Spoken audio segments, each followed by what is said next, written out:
Coucou les copains, Maëlle, bonjour. Coucou papa, poupouche. Coucou, on espère que vous allez bien. Donc aujourd'hui, on va faire la suite de la vidéo sur l'autisme et les couches. Bilan de cet été, à tout de suite.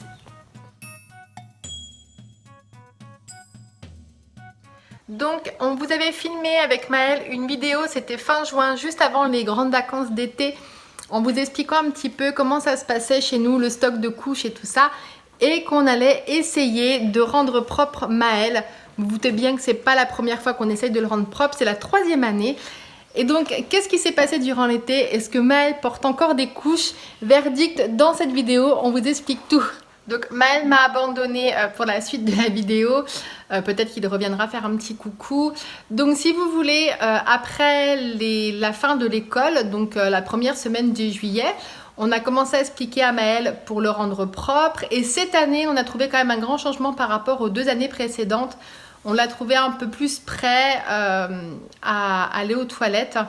Déjà, durant cet hiver, il avait commencé à faire un petit peu pipi dans les WC, mais ça n'avait pas duré longtemps. Donc au début, si vous voulez, alors comme il faisait chaud, il s'est mis tout nu en fait, voilà, donc il était tout nu. Et il faisait un petit peu pipi à l'endroit où il se trouvait. Donc s'il se trouvait dans le jardin, il faisait pipi dans le jardin. S'il était dans son lit, ben, il faisait pipi dans le lit, voilà. Donc il faisait pipi un petit peu n'importe où, j'allais dire comme un enfant classique.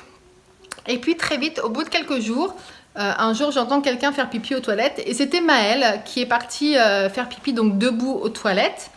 Donc on était très contents de cela, on l'a félicité énormément. Coucou mon grand. Et voilà, on a trouvé ça super. Concernant la grosse commission, donc le caca, alors il a fait qu'une seule fois par terre, où là pareil, il est venu me chercher pour me dire « Maman, regarde, il y a un caca par terre à ramasser ». Donc on a félicité qu'il était venu nous chercher et on lui a expliqué qu'il fallait faire aux toilettes ou alors dans la couche si vraiment c'était compliqué pour lui qu'on y allait pas à pas. Donc voilà, très très vite, mi-juillet, il faisait pipi aux toilettes quand il en avait envie et quand il avait envie de faire caca, il m'emmenait une couche. Donc il sentait que ça allait arriver et il m'emmenait une couche pour me dire « Maman, mets-moi la couche parce que je sens que mon caca allait arriver ». Pareil, sur ce point-là, il s'est très vite amélioré puisque quelques jours après, quand il m'apportait les couches, je me suis rendu compte qu'il se mettait les couches lui-même lorsqu'il voulait faire la grosse commission. Donc en fait, il était un petit peu, on va dire, indépendant au niveau propreté durant tout ce mois de juillet. Quand il voulait faire pipi, il allait aux toilettes ou quand il était dehors, ben, il faisait dehors. Et quand il voulait faire caca, ben, il allait prendre une couche, il se la mettait lui-même. J'avais mis ses couches à disposition et ben, il faisait caca dans la couche et ensuite, il fallait simplement le changer. Ensuite est venu le mois d'août. Alors le mois d'août, on a une semaine début août où il faisait frais, donc on avait dû arrêter de le mettre tout nu, il fallait porter un pyjama. Et on s'est rendu compte en fait que dès qu'il avait son pyjama, il ne voulait plus être, vous savez, juste sans couche, juste avec le pyjama. Il voulait remettre des couches, donc la première semaine d'août, on s'est revu mettre des couches comme on faisait en fait avant l'été. On s'est dit mince, on revient un petit peu en arrière, mais bon après c'est ça aussi, hein, les enfants qui sont porteurs d'autisme, il y a des progressions et des fois ça redescend un petit peu ou ça stagne et il faut accepter cela, hein.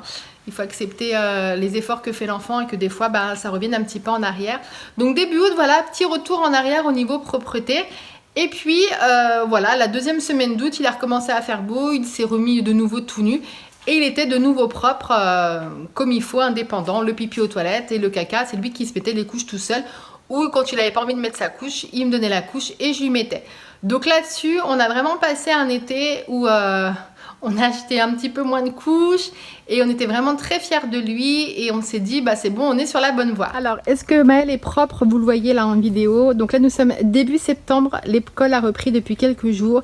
Et donc il porte encore des couches jour et nuit. Alors la nuit on savait que ça allait prendre du temps, mais même la journée. En fait il faut savoir que Maëlle, dès qu'il est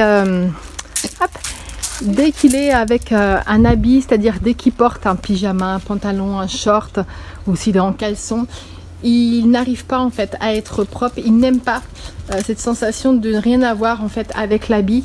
Donc soit il se fait pipi dessus, donc on l'a mis plusieurs fois en short et même juste en caleçon et il se fait pipi dessus, ou alors soit il souhaite pas être juste avec l'habit. Donc il enlève son bas lui-même et il se met une couche.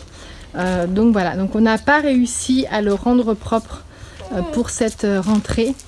Donc on va continuer, c'est-à-dire les jours où il n'a pas école et pas le médecin, et bien j'essaye à la maison de lui faire comprendre qu'il faut qu'il porte même juste un caleçon quand il fait chaud, qu'il faut qu'il enlève la couche et que quand il veut le faire pipi, il a juste à baisser le caleçon pour aller aux toilettes.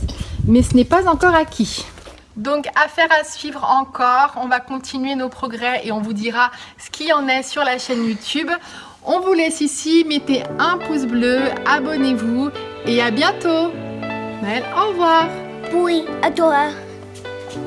Au revoir.